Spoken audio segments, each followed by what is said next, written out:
कठोपनिषद। कुछ विषय ऐसे होते हैं कि ईश्वर तय करता है।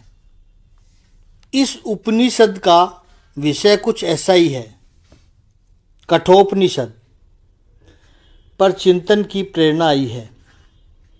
विषय में प्रवेश करें उससे पहले पूर्व परिचय कर लें। समग्र विश्व में भारतीय अध्यात्म शास्त्र श्रेष्ठ है, इसमें कोई संदेह नहीं है। विश्व भर के विचारक तथा ज्ञानी अभ्यासु लोग इस बात को स्वीकार करते हैं कि जिस वैचारिक ऊंचाई पर प्राचीन ऋषि पहुँचे, उस ऊंचाई पर आधुनिक विचारक भी नहीं पहुँच पाए। समग्र आध्यात्मिक साहित्य को अगर काल अवधि से समय के अनुसार नापा जाए तो सबसे पहले आता है वैदिक साहित्य, वैदिक लिटरेचर। और वैदिक साहित्य के भी 4 हिस्से बनते हैं समय के अनुसार: ऋचा, सूत्र, वेद के मंत्र। दूसरा ब्राह्मण ग्रंथ। तीसरा आरण्यक, और चौथा है उपनिषद। ये 4 हिस्से बनते हैं।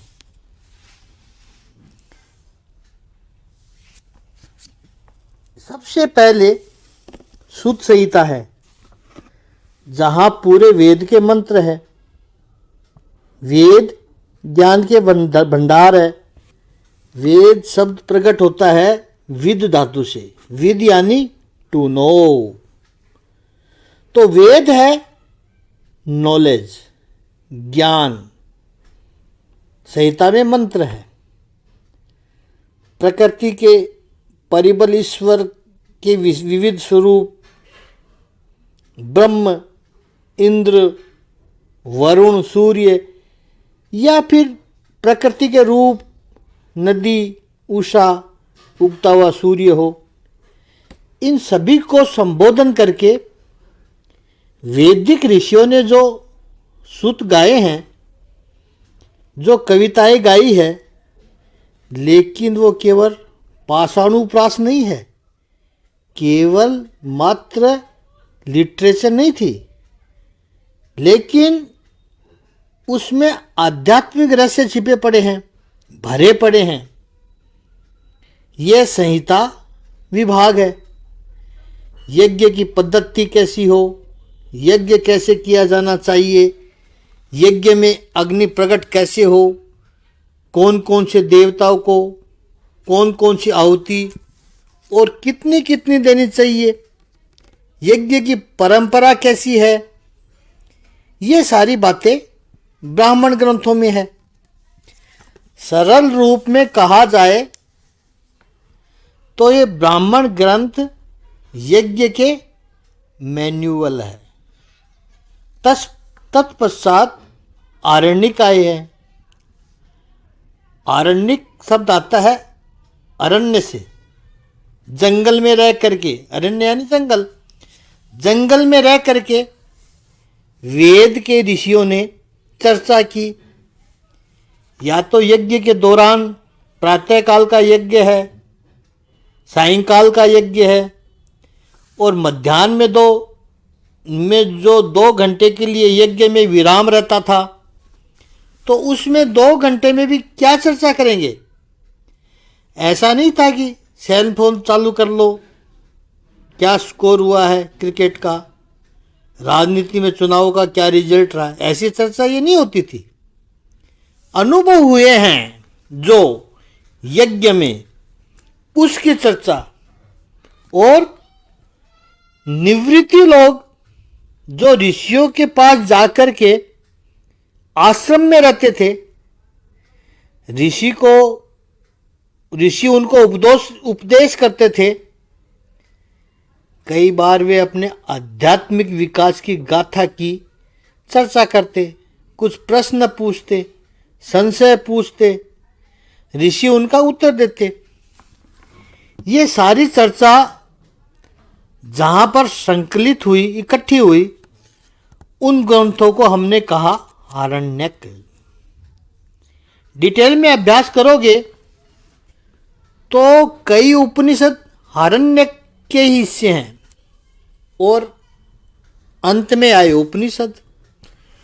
उपनिषद को वेदांत भी कहते हैं, वेदांत का अंत भाग, इसलिए वेदांत।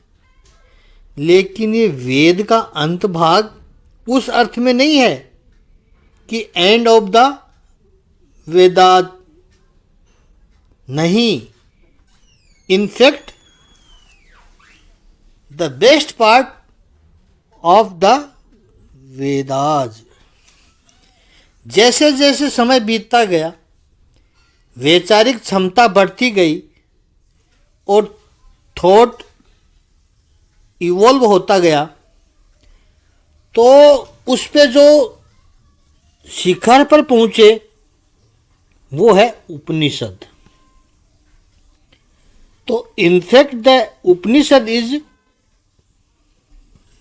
Best bodies of knowledge. ज्ञान का भंडार उपनिषद में है। भगवत गीता में भी भगवान श्री कृष्ण 10वें अध्याय में भी अपनी विभूतियों का वर्णन करते हुए कहते हैं, अध्यात्म विद्या विद्यानाम, सारी विद्याओं में अध्यात्म विद्या ये मेरी विभूति है। ये अध्यात्म विद्या उपनिषद है और इसी का अर्क भगवत गीता में आया है। इसलिए तो भगवत गीता में महात्म्य में कहा गया, भगवत गीता का जो महात्म्य है उसमें कहा गया है कि सारे उपनिषद जैसे मानो गाय है और भगवान श्री कृष्ण गवालिया बने हैं, अर्जुन बछड़ा है, बुद्धिमान है वो, और उसको पिलाने के लिए उपनिषद रूपी गाय में से जो दूध दोहा गया वो ही भगवत गीता है। इसीलिए 10वें अध्याय के 32वें श्लोक में प्रभु ने कहा कि सारी विद्याओं में यह अध्यात्म विद्या मैं हूँ। और हम जो अभ्यास करने जा रहे हैं उपनिषद, यह अध्यात्म विद्या है, भगवान श्री कृष्ण की विभूति है। ऐसे तो कई सारे उपनिषद है, लेकिन मुख्य 108 उपनिषद बताए गए हैं और उसमें भी प्रमुख उपनिषद तो 11 है। ईश, केन, कठोपनिषद, प्रश्न, श्वेताश्वत, बृहदारण्यक, मांडुक्य, छांदोग्य, ऐसे 11 उपनिषद है। श्वेतास्त्र, तैत्तिरीय उपनिषद जो मुख्य उपनिषद माने गए हैं। हमने चिंतन के लिए कठोपनिषद लिया है जो उन 11 उपनिषदों में से एक है। उपनिषद के अर्थ को समझना जरूरी है। भगवान शंकराचार्य जी ने सभी प्रमुख उपनिषदों पर अपना भाष्य लिखा है। कठोपनिषद के भाष्य में ही भगवान शंकराचार्य जी ने उपनिषद की व्याख्या करते हुए कहते हैं कि 3 अक्षर है। एक उप, एक पद। उपनिषद में कितने शब्द? 3 शब्द है, उप, नी और शद।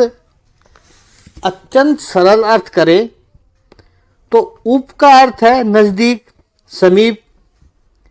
जैसे उपवास आता है, उप मतलब नजदीक। वास यानी रहना, भगवान के नजदीक रहने का जो दिन है, अवसर है, वो उपवास है।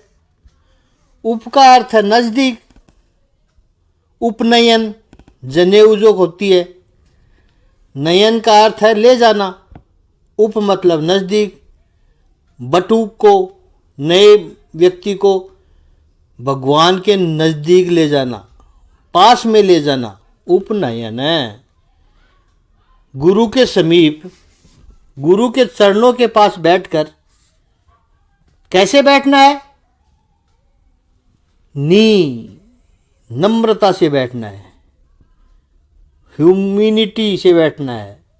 और सद का अर्थ है बैठना, स्थिर होना, ज्ञान पाना। गुरु के चरणों में बैठकर, नम्रता से बैठकर ज्ञान पाना, उसे कहते हैं उपनिषद। सद धातु के 3 अर्थ है। वीक्षण, इसका मतलब है नाश, गति, और अवसादन। अवसादन का अर्थ है स्थिर करना। जो गुरु के पास बैठकर ऐसा ज्ञान प्राप्त करना जिससे पाप कर्मों का विक्षण हो जाए, विक्षय हो जाए, ईश्वर के प्रति हमारी गति हो और कर्मों के बंधन शिथिल हो, इसे कहते हैं उपनिषद। मोक्ष विद्या है, अध्यात्म विद्या है। मोक्ष कैसे पाया जाता है? तो कोई ऐसा ज्ञान जिससे संसारी व्यक्ति कामनाओं से धीरे धीरे ऊपर उठकर विषयों से विरक्त होकर के प्रभु की दिशा में आगे बढ़े, इसे भी कहते हैं उपनिषद। उसका निश्चय पूर्वक निष्ठा से परिशीलन करे, उसे कहते हैं उपनिषद।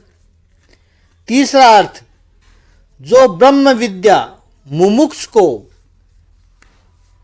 परब्रह्म के समीप पहुंचा दे, उसे कहते हैं उपनिषद। भगवान के समीप पहुंचा दे। सभी को ईश्वर को तो प्राप्त करना ही है, तो जो विद्या हमें परमात्मा के समीप रख दे, आगे इसी कठोपनिषद में ही यह श्लोक आएगा, दूसरे अध्याय की 3री वल्ली में। तब इस मंत्र का विशेष रूप से देखेंगे। ब्रह्म प्राप्तो विरजो बुद्धि मृत्यु, जिसने ब्रह्म को प्राप्त किया वो मृत्यु से परे निकल गया। विरज यानी विरक्त हो गया, वो शुद्ध हो गया, मृत्यु से परे हो गया, मतलब अमृत्यु हो गया, विमृत्यु हो गया, अमर हो गया वो। इसे कहते हैं उपनिषद।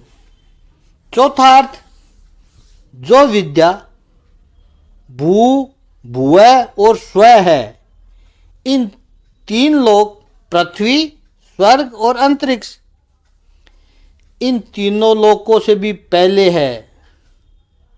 3 लोकों की रचना हुई, उससे पहले ये विद्या है। ब्रह्मा जी ने भी इस विद्या को पाया है, और नचिकेता के दूसरे वरदान से जो मांगी गई, अभी वही वो कहानी आएगी, हम बताएंगे आपको। नचिकेता और यमराज का संवाद है इस कठोपनिषद में, कि इस कठोपनिषद में क्या है, वो क्या हो गया है ये विद्या पाने से। तो बार बार जो प्राप्त होते हैं, गर्भवास, फिर बाल्यावस्था में तो हमें कोई चिंता नहीं है, यौवन तो बहुत अच्छा लगता है, इसलिए उसकी फिक्र नहीं है। लेकिन प्रौढ़ावस्था आती है, 40 से चिंता शुरू हो जाती है, 40 प्लस से। लेकिन वृद्धावस्था आती है तो उसका दुख होता है, मृत्यु का कष्ट होता है। इन सब से हमें पार ले जाए, क्योंकि बार बार ये करना पड़ता है। उस पुनरावर्तन में से जो हमें बाहर ले जाए उसे कहते हैं उपनिषद। वो अग्नि विद्या जो नचिकेता ने मांगी है उसे भी उपनिषद कहा गया है।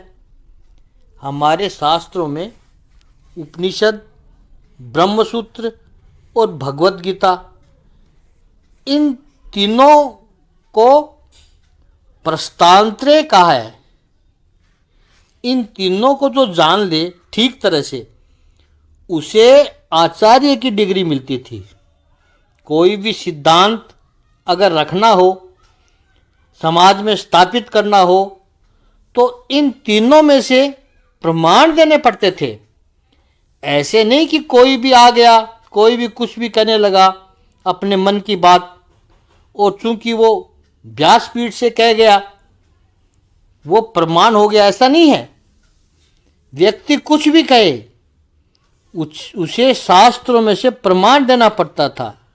और शास्त्र भी ये तीन, उपनिषद, ब्रह्मसूत्र और भगवत गीता। उसके बाद आदि गुरु बल्वाचार्य जी ने भागवत को भी इसमें जोड़ा है। फिर चारों में से किसी का प्रमाण होना जरूरी था। इसका अर्थ यह हुआ कि एक मेरा यूं ही धर्म के ऊपर टिप्पणी नहीं कर सकता है। कोई भी मेरे धर्म पे यूं ही ऐरा गहरा टिप्पणी नहीं कर सकता। उसे प्रमाण देना पड़ता था। इसलिए इनका इतना महत्व है।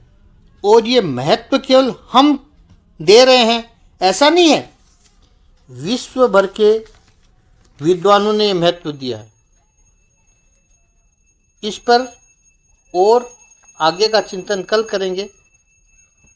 तो ये कठोपनिषद उपनिषद पर हमारा विशेष चिंतन आज से शुरू हो रहा है। बहुत ही अच्छा उपनिषद है कठोपनिषद। सबसे उपनिषद का सबसे बड़ा जिसे हम राजा कहते हैं वो है ये। तो इस सबसे पहले हमने कठोपनिषद को लिया है। आगे का चिंतन हम कल करेंगे। ओम श्री सच्चिदानंद भगवान की जय। ओम श्री आनंद कंद भगवान की जय।